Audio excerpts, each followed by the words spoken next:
ano, essa aqui está meu último lugar de estágio. Já me passa dentro do sector de meu restaurante, me passa fora de começamento até na final e agora aqui me está cozinhando para virar sous-chef. A gastronomia aqui na Aruba é hobby cultural. Hobby de nós não está valorei, então me digo com nós três pouco mais de nossa comida local. Para me ver como bem no papiamento, eu ainda não está tendo nenhuma experiência de mídia.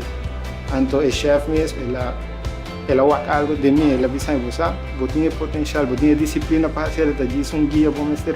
Ela inspira-me para me seguir no caminho da sorvesa, você puxa na comida tradicional. Em algum momento da minha vida, porque logra, porque chega em um estado de por cozinhar e conhecer tanto de comida de nós.